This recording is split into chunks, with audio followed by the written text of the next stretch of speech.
Hi. As always, I give you a couple of minutes to connect, to settle in before we start. Hey, Frank is here. Oh, Katie. Hello, Katie. Beautiful. All friends joined in. How fantastic. Hello, Sue. Beautiful. Good morning.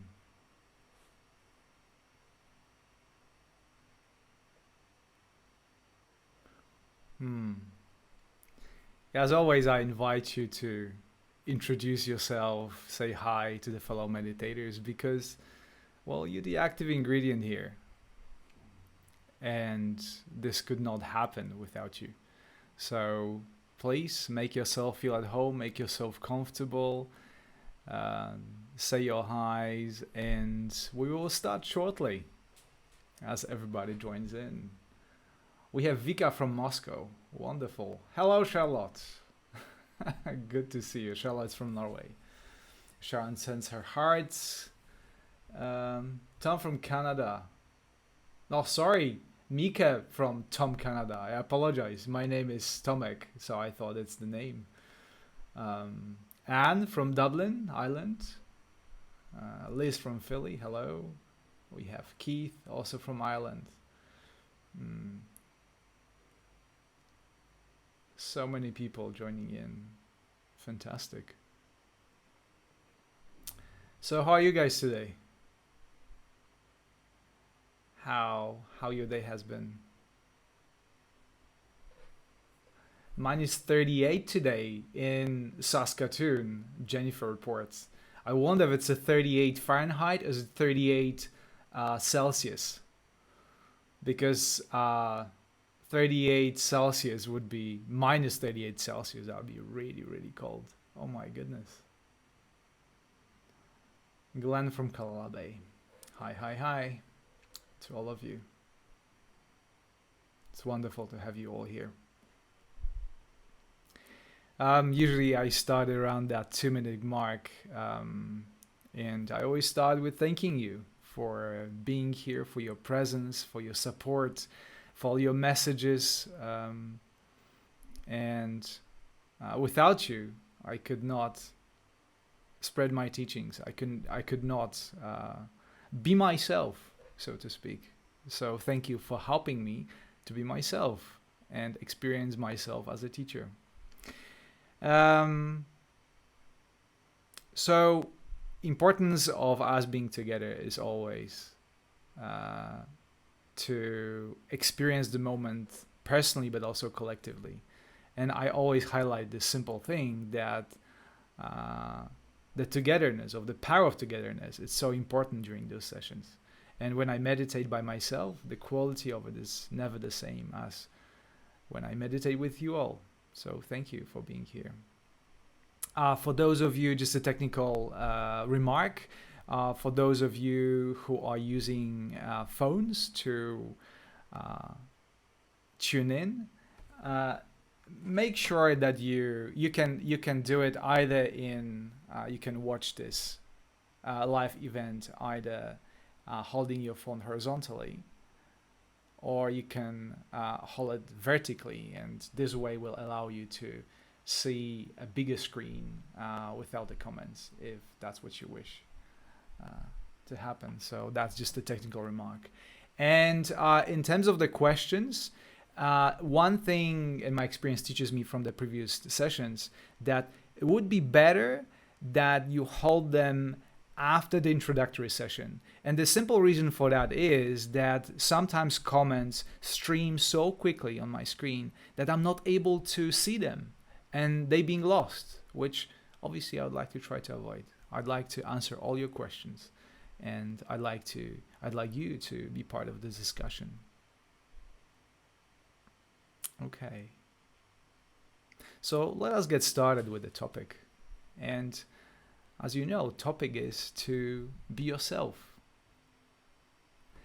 And I started in the introduction, if you know, with a quote from James Joyce's Dubliners. Mr. Duffy lived a short distance from his body.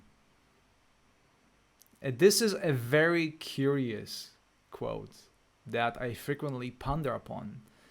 And I wondered to myself if I live with myself, or am I being myself, or do I really live a short distance from my body and from myself? How does it work for you? How do you feel? Just answer this question to yourself right now. Do you sometimes feel that you live a short distance from your body? I certainly do. And I think this is the reason for this session. I want to answer, or try to answer, these questions for you, but also for myself, because as I sit here in front of the camera, in front of the screen, I learn things myself.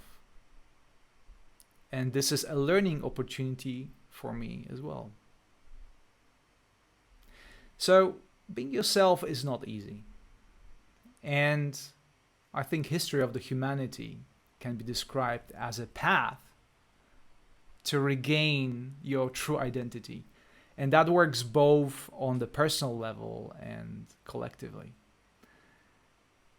For better or for worse, the history of the human race is the history of violence very often. It's the history of wars and conquer.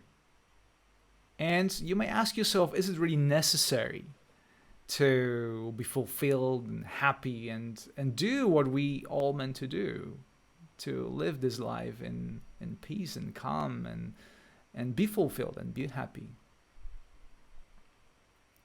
And I think we are still in the process of answering these questions. But as I said, this is not easy. And this is also a process that takes time. And within that space, we're doing a lot of thinking, a lot of acting, we do a lot of mistakes. Then we can correct and learn from them. But there's no other way but be yourself. And I like this sentence that humorously summarizes that simple truth, that you have to be yourself simply because everybody else is already taken. And we often try to look up, take as example, teachers or people that we consider successful. And we certainly try to do things their way. And although the people that we look up to may have discovered how to be true self, that not always, or hardly ever, is the way that's going to work for you. Because you cannot just take their experiences, relive them, and expect that everything's going to be all right. They have taken this path for a reason. They are unique individuals that take their own path.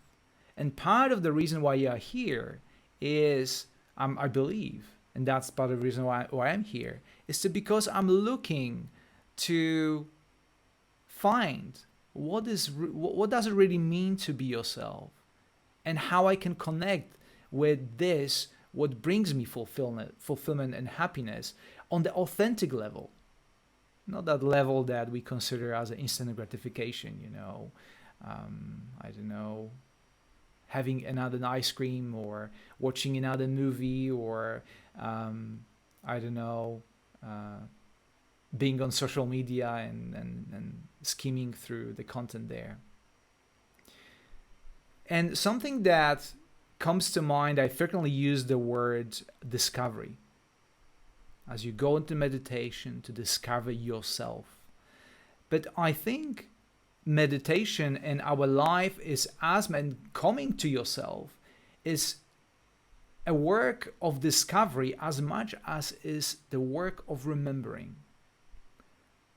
So if you think about it for a moment, the experiences that you already have, they include quite frequently those of being yourself. Perhaps you can remember moments when you really identify yourself and you were in your true power. those aspects of your true self, it's usually that one of those most essential ones are the one of love. Not the love described as the erotic love or sensual love, although you might find yourself in those two. But the love that usually in Greek language is called agape, as opposed to eros. Agape is the kind of love that has the rich, sweet quality that you can experience through your heart, and is not necessarily directed towards a person, but it's just there. It's heartfelt. Is something that you know that you are into. You in love. But love is not in that sense everything. You can experience yourself also through compassion. Compassion that arises in the presence of suffering or hurt, whether you are hurting or suffering or the person experiencing this hurt. And I'm not talking about pitying someone or trying to help someone. I'm talking about the experience of, you experience this kind of compassion, the self, that reflects the true self as tenderness, kindness, and warmth. When you experience the essential compassion, you may want to hold the person in your hands, but not necessarily make them stop what they experience.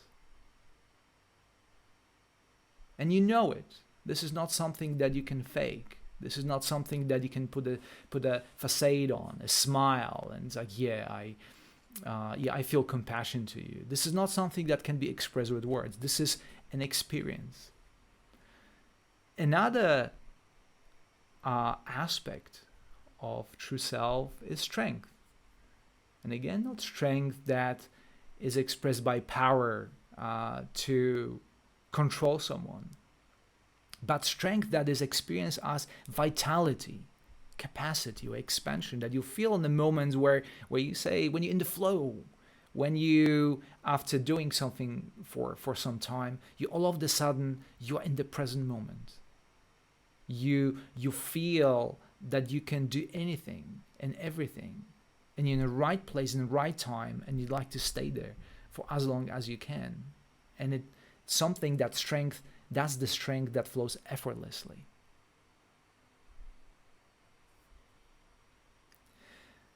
So these are the aspects of your true self that you may be familiar with. But obviously there is a more. And that's where the work of discovery and remembering comes to place. It is believed that when you come to this life, you are truly yourself. As a baby, when you're being born. If you look at babies, how they act and how they behave, there's no acting.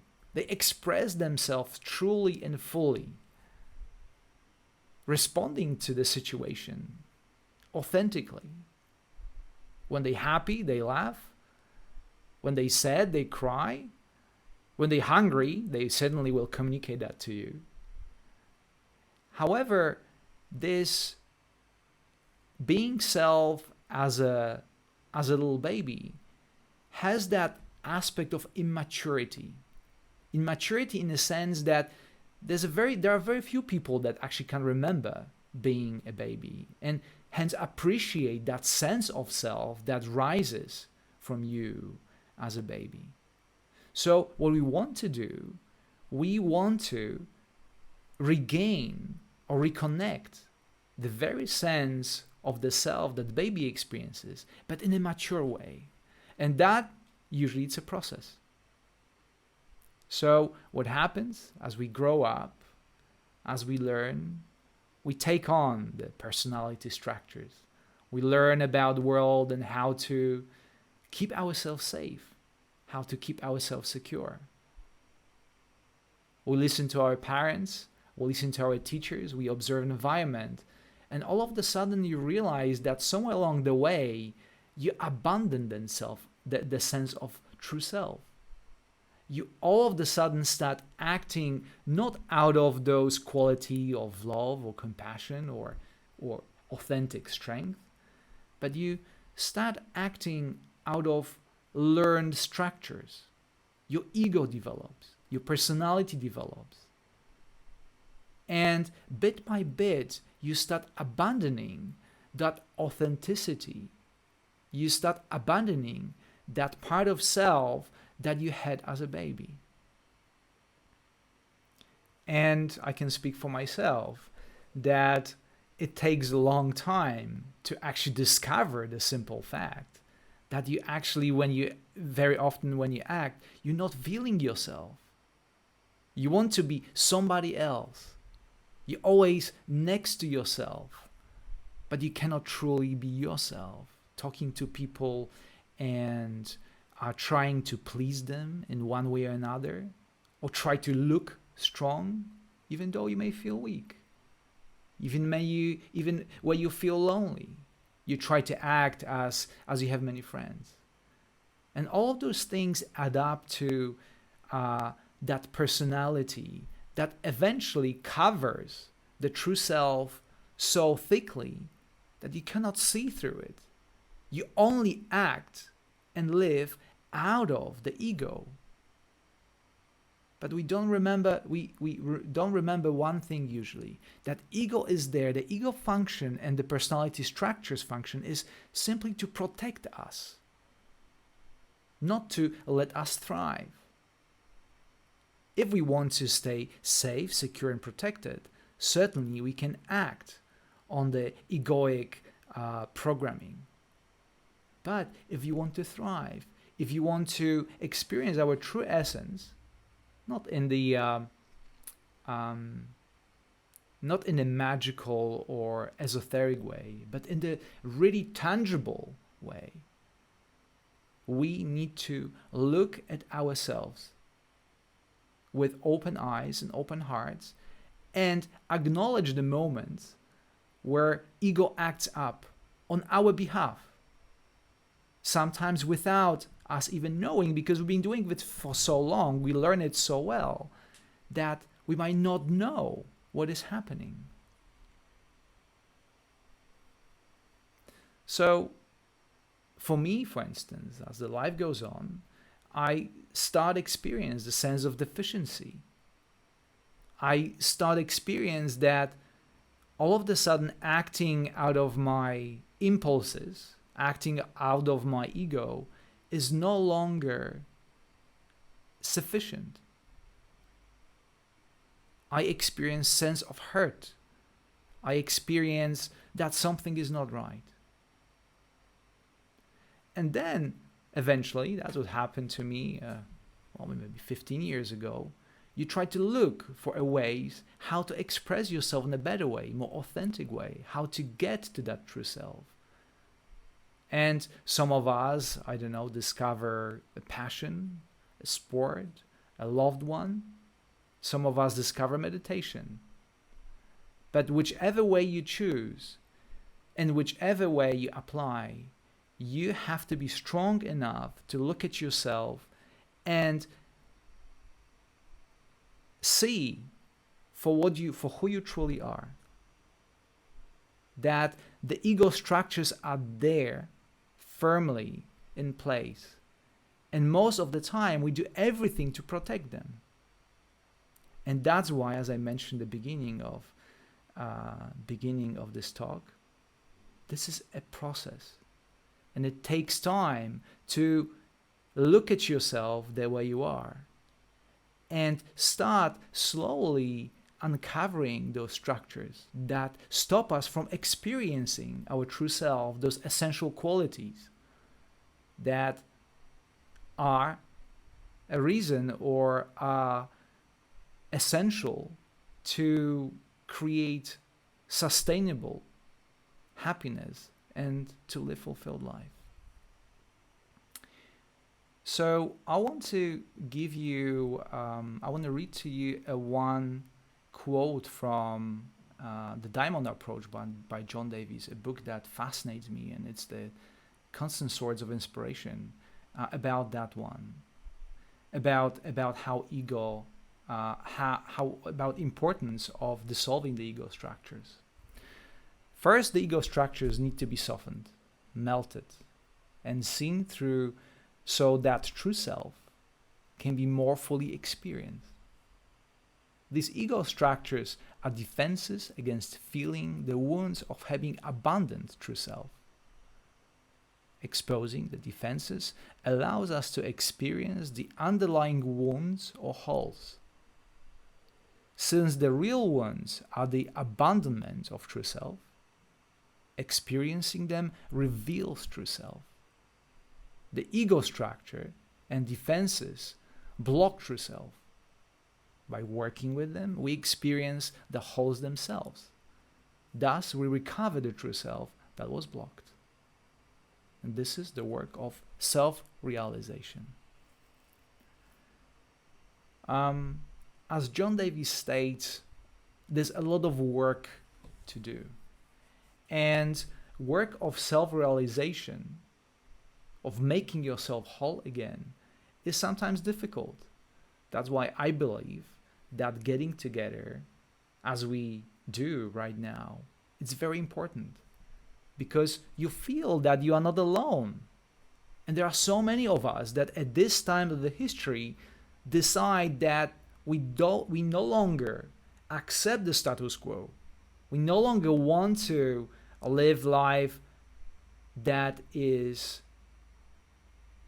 controlled by our egos, structures that were built based on something that was given to us, sometimes without our consent. We simply learn it and accept it for what it is and abandon our true self. So what I'd like to invite you today to do with me is to get real in the most authentic sense of that word.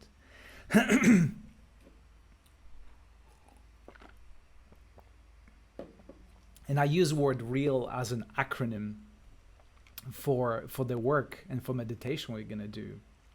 Real stands for recognize, experience, accept, and let go. And this acronym is also a wonderful place to start the mindful pause. Something that I personally find absolutely essential to build and to reveal my true self throughout the day. Meditating once, twice a day for 20 minutes, it's a wonderful place to start.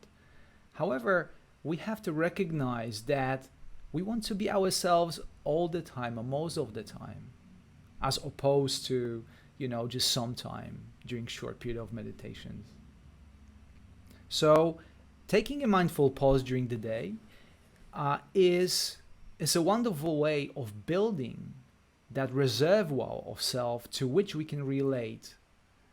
And through mindful pause, we can connect to those qualities that may be abundant in the moments of fear or moments of anger. I love to practice mindful pause in the moments when I'm angry. Anger is, for me, a very challenging feeling. Anger takes over me like a tidal wave. And when I'm in anger, it is perhaps the most difficult time to be myself, because I find this odd satisfaction to just maintain that surface pose of it. It seems like it feels sometimes like a strength to be angry, because your adrenaline goes through your veins and you feel energized. But the moment that goes off, the moment that adrenaline runs out, you are back to really who you are, and your weaknesses are being actually revealed. So when I feel angry, I develop this trigger of some sort to just stop for a moment and apply real, recognize how I feel, give it a name. I'm angry. Experience it. Feel that rush in my body. Feel the tension. Feel the shoulders coming towards my ears. and then accept it for what it is and recognize the importance of this moment. Because although this is the time when it's the most difficult to be yourself, and it's the easiest way to mistake the anger for being yourself, it's also the best time to recognize the ego structures, because they being expressed in the most profound way, the strongest way. There's no doubt how you feel. You can feel it, you can feel it throughout your body. And that's why for me, this is the best way to practice, the best place and time to apply mindful pause. So after I recognize the anger, after I let myself to experience it with almost curiosity, I'd say, if I'm strong enough in the very moment, I try to accept the situation the way it is. And then, with time, sometimes it takes a couple of minutes, sometimes I don't even get to that stage, I let go. And I'm ready to move on and ready to continue with what I've been doing in a different spirit, more connected to my true nature, closer to my true nature. This is not just a 1-0 situation. You're either connected or not. It's like coming closer to yourself and then going away. Okay, so maybe now you have some comments or questions that I could answer before we start meditation. I'm going to look quickly at the comment section.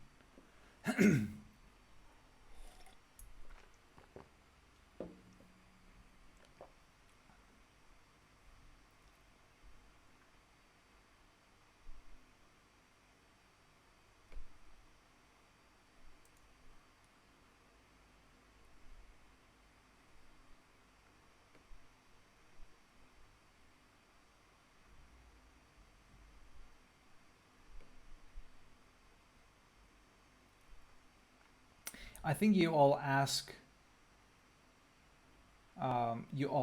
about the book that I mentioned. Yeah, that's John Davies. I'm going to type it in. That's I'm actually copy and paste, so there's no ambiguity. You can all access it.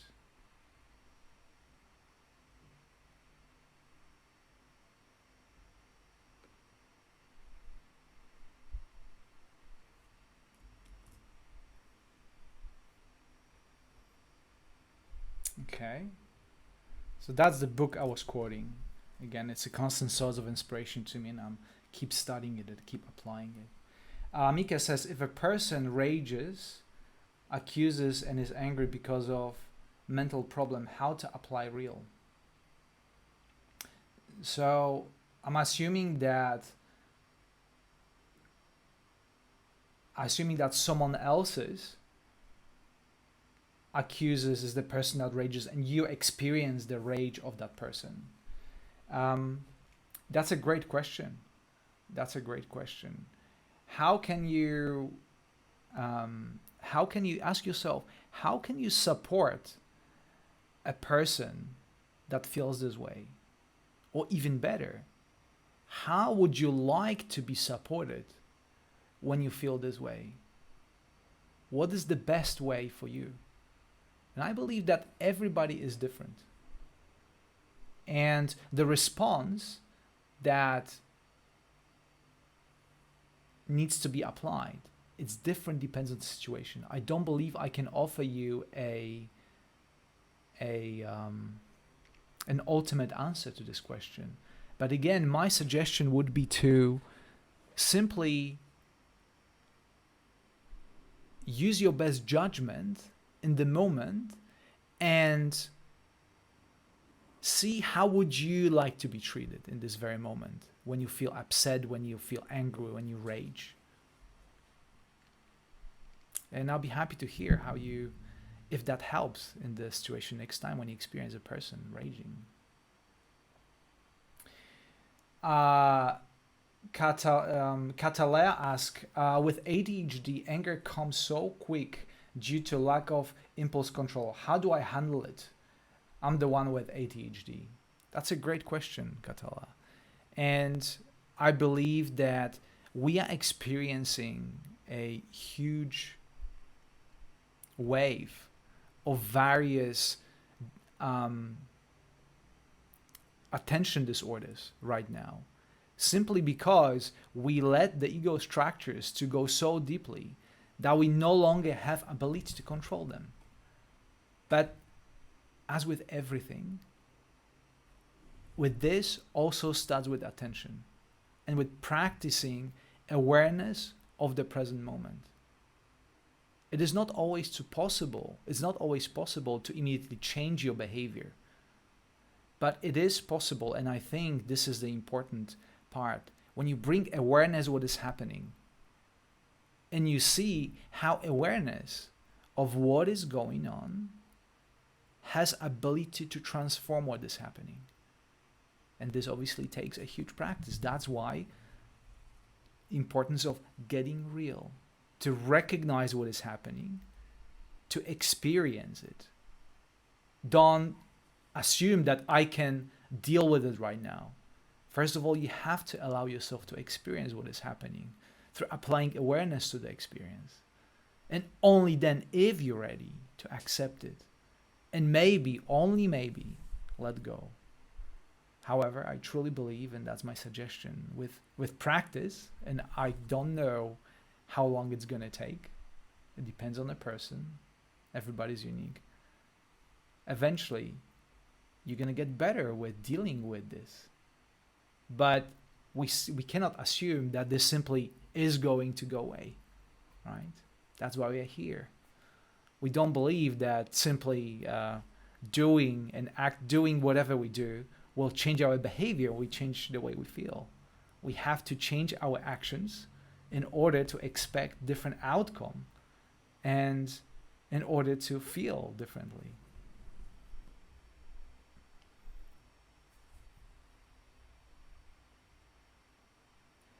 Joyce asks how to separate the external world information from my true self. I'm sorry. The question scheme. How the comments keep streaming. I don't have a chance to. I apologize for that. How to separate the external world information from my true self. This is and my own beliefs. This is a great question. I think when you experience true self, this is something that you cannot mistake for anything else. And that's why in meditation, when you go to that place where you feel expansion, when you feel essential compassion, essential strength or love, it's not something like you ask yourself, am I feeling it right now? What is the one I'm feeling? No, you're there. And usually you want to stay there because it feels amazing. And I don't try to say that you can get to that depth at any given moment.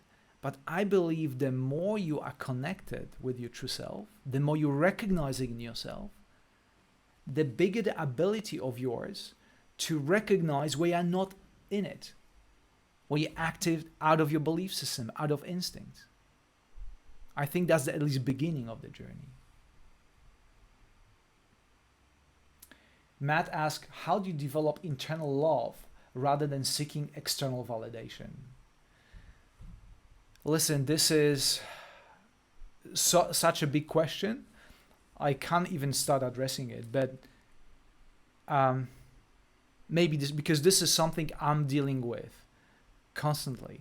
Even right now, sitting in front of all of you, this is, I see it's over 400 people, 400 of you sitting in front of me. I always ask myself, am I talking to you because I seek validation through what you say, through your comments, through your donations, through your presence? Or am I really acting of my true self? And right now, as we speak, I ask myself, where am I at? What am I experiencing? Am I feeling contracted in my body? Am I feeling expanded? And I can tell you that feel a bit of both right now. And as I keep talking, as I keep allowing this experience come to me, this changes and varies. And then I realize for myself, that comes from the work, what makes a difference in my life.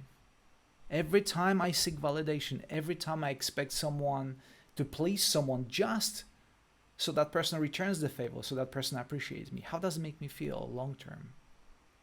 These are the questions you ask yourself, and you put them into test. You test them. And you use your feelings, the response of your body. You use real, recognize, experience, accept, let go, to actually practice what it means to you and find out for yourself.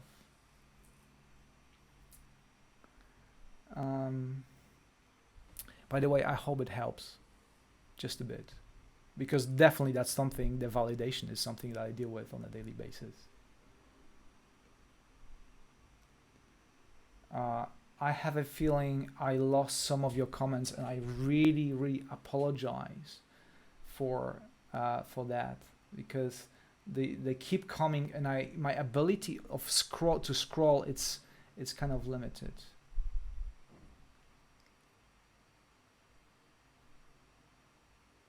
How do I stop myself from getting angry because I can't control other people? Kara asks. A beautiful question. By the way, it seems like you're all asking questions I ask myself. And the answer that is a working answer, so to speak, for me to that question is, I cannot stop the anger.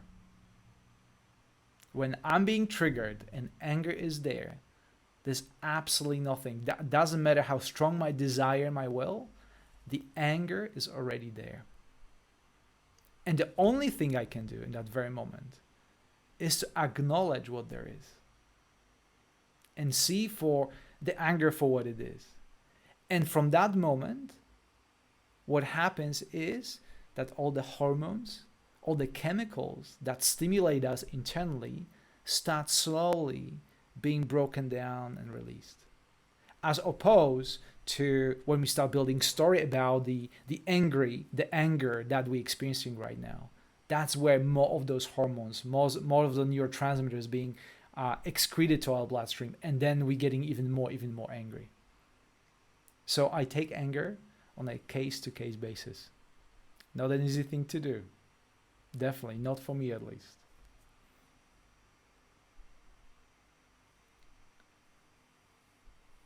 Carla says we think our experience are unique, but in fact we are all connected. I think you're absolutely right, and the fact that you're asking questions that I've been pondering upon for some time, it's an evidence for it. We are all connected. We have all similar experience similar emotions. They may be experienced through different situations, but emotions are very much the same.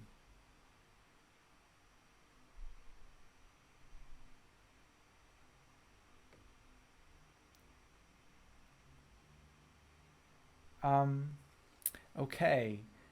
We've been here for almost 40 minutes, so maybe now I'd like to start the meditation so you can experience for yourself how it feels to deal with what there is, and unwrapping the true self in this wonderful environment. But just before we jump into meditation, I want to tell you that I created a circle on Insight Timer. It's called simply Tomek's Circle. I'm going to type it in, where you can pass all those comments and we can continue our conversation.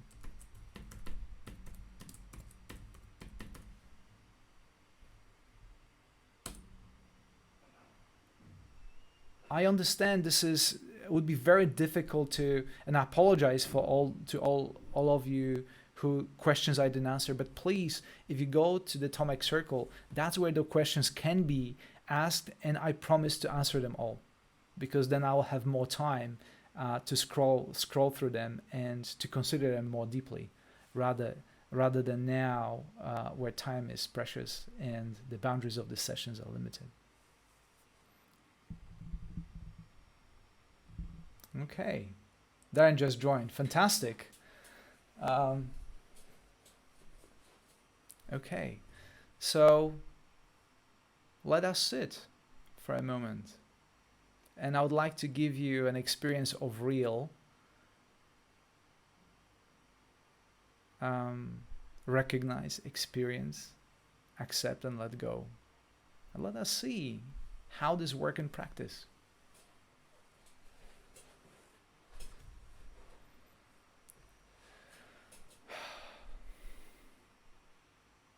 So, as always, to begin with, make yourself feel comfortable. Sit with your back straight to allow you unrestricted flow of your breath. Settle down, make yourself feel at ease. I usually put my feet on the floor. I rest my hands in my lap. And I start breathing.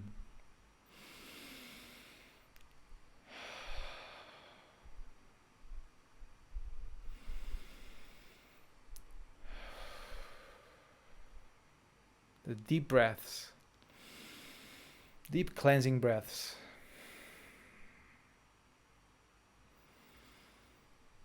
Breath is such a wonderful tool to achieve different states of awareness. Through my breath, I can feel the tension in my body. And I can experience the release as well every time I exhale. So let us start by just taking a couple of deeper cleansing breaths. I suggest that you breathe in through your nose and out through your mouth, as if you are blowing a candle.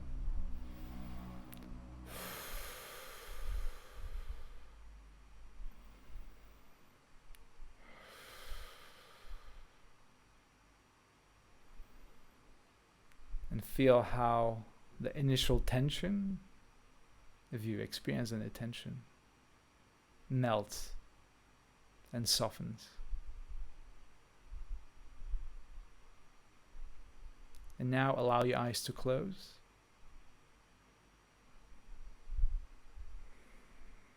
And set the intention for this meditation.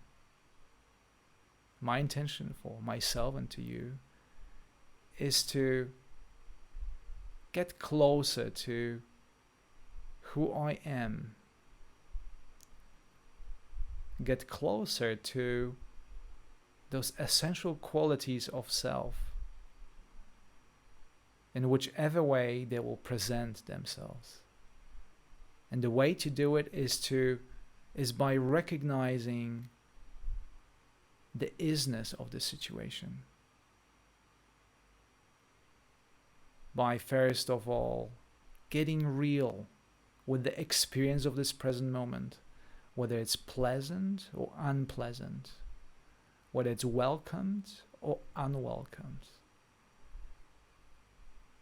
And hopefully together we can get real, can recognize, experience, accept, and in some cases let go of what there is on the way to the next experience that we bring to our awareness, or is being brought to our awareness.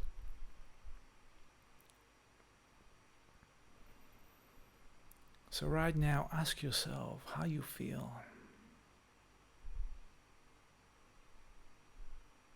Check in with your physical body and recognize any tension, any discomfort. And ask yourself, where does it come from? Is it simply physical pain? Or perhaps it's a tension that is caused by some emotional stress. Maybe you were angry just an hour ago or today at some point. And that anger still sits in your lower back or in your shoulders. Or maybe you felt disappointed by the state of the world, by the way you were treated.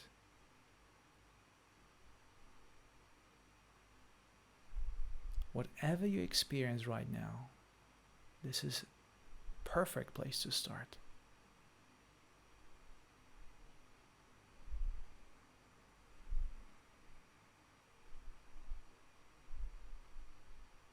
So right now, I invite you to, first of all, recognize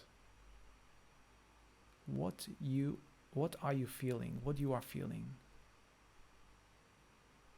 And you may name that feeling, describe it, maybe in one word, maybe in two, just to yourself.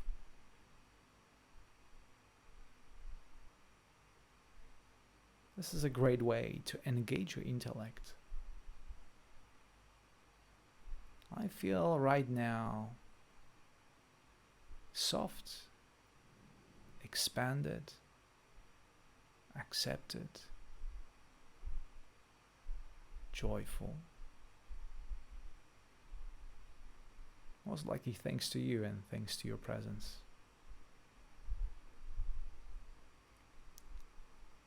And as you name the current state, allow yourself to experience the isness of this moment through your body, through the interoception, everything that you feel, the softness, the roughness, the expansion, contraction, whatever you feel in your body, allow yourself to connect with it the way it is. Knowing that just below the surface of that experience that is often dictated and controlled by our personality structures, there's something there that's waiting to arise.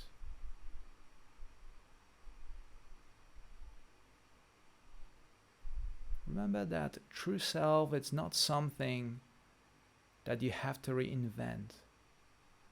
True self and your true nature is something innate that you already have. And it requires as much discovering as it requires remembering.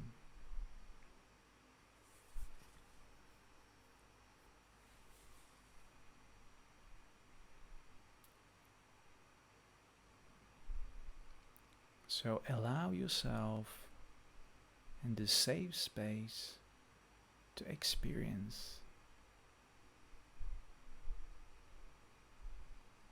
And if this experience is unpleasant, use my courage and use the courage of all of us who gathered here to sit with it for a moment and to accept it for what it is.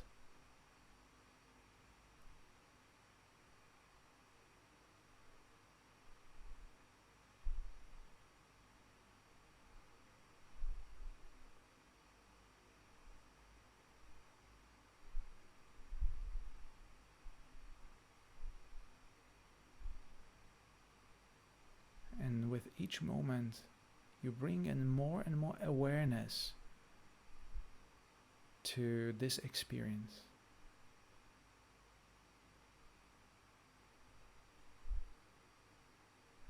Look at this present moment with curiosity,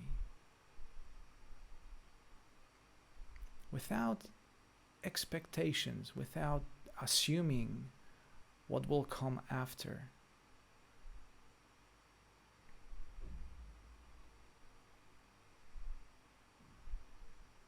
allowing the self to arise.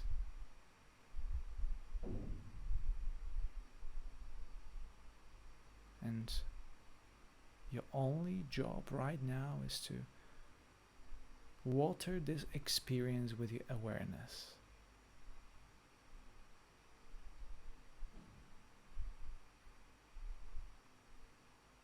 Sitting with all the bodily sensations, bringing them to the table of this meditation, the table around which we all sit, feeling supported, feeling included, feeling that this is a human experience. And whatever you feel, it is okay to feel this way.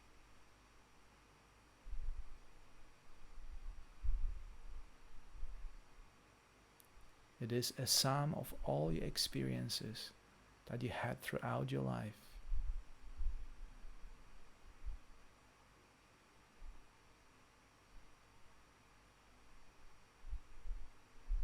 And whatever you experience, it is through a filter of the personality structures.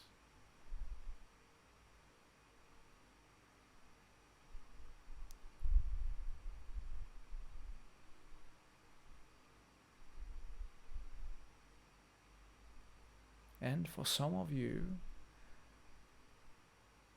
after recognizing it, experiencing it, and accepting it, you are ready to let go. And as you let go of all this, a new experience arises. It may be a thought, maybe a memory, it may be another body sensation, or in the case of some of you, it might be emptiness.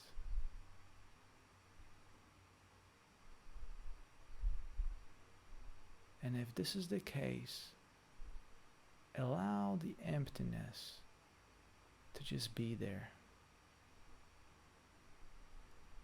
And bring your awareness to that space.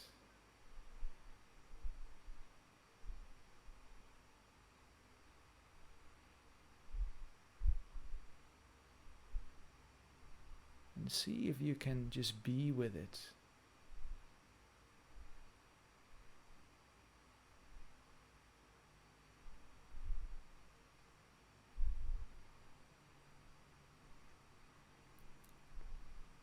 And as previously, apply the acronym REAL. Recognize, experience, accept, and let go if possible.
it's time to return.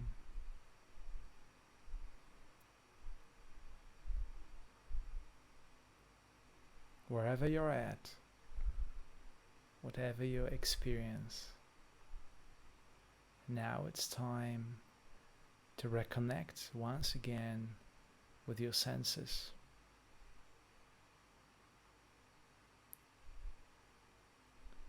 Make a mental mark of how you feel right now and how you were at the beginning of this meditation.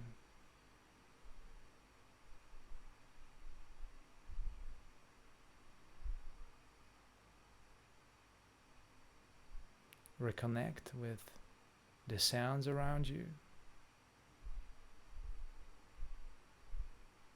Reconnect with the sense of touch through the bottom of your feet, through your sit bones, through your hands, through your back, upper and lower back.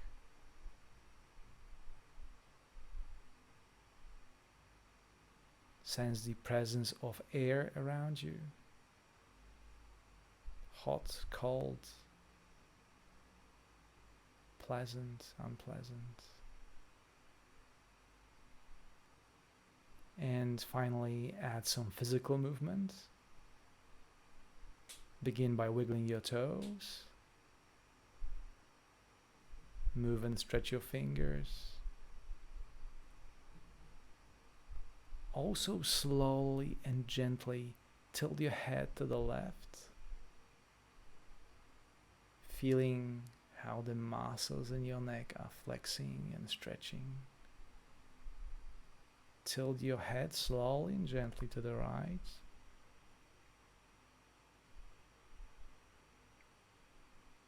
Back to the center. And take one deep cleansing breath in through your nose and out through your mouth. And when you're ready, open your eyes and welcome back.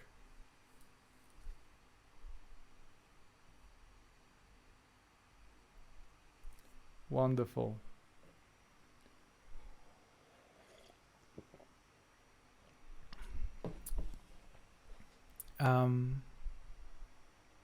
So how do you feel? Maybe for those of you who are on the chat, please just type in one word or two words how you feel right now.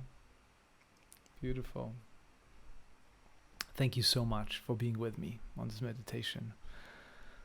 A very unique experience of being with so many of you right here, right now.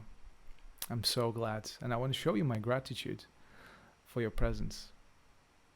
I'm very grateful for you supporting me in so many different ways. If you wish to practice a version of this meditation, I have on Insight Timer meditation called Deal with Intense Emotions that evolves around the concept of real. As I said to you before, best way for me to practice it when I really experience those strong emotions, because they are so tangible, they are so there, unmistakable, and for me this is the most difficult time to practice, but also the best time to practice. So I'm going to put into the comment section the name of this meditation. If you type in the Insight Timer, you will find this meditation there.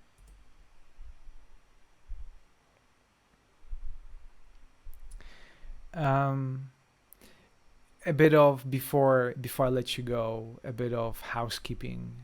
So for those of you who join me for the first time, thank you so much. I hope you enjoyed this session. If you wish to join me for another session in the future and listen to my meditations and to be notified about all the content that I produce and my live events and meditations, just follow me on Insight Timer, the easiest way. Click that icon of a bell so you receive notification every time I publish something, every time I have live events.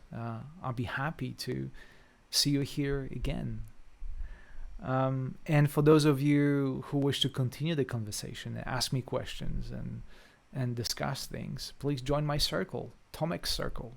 Again, on the Insight Timer app, on the bottom you have the new icon on the right hand side. It's a simple circle. Type in Tomic's Circle. Once again, Tomic's Circle. And you will find me there, and you are welcome to join. For those of you who missed part of this meditation, or for those of your friends who want to listen to it later, I will upload it to my YouTube channel later. It's Atomic Guided Meditations. If you wish to see it again on YouTube channel, that's another way. Okay. Once again, thank you for your presence. So wonderful to be with you all. I look forward to meditating with you again. And have a wonderful day. Have a pleasant night wherever you are. Until next time. Bye-bye.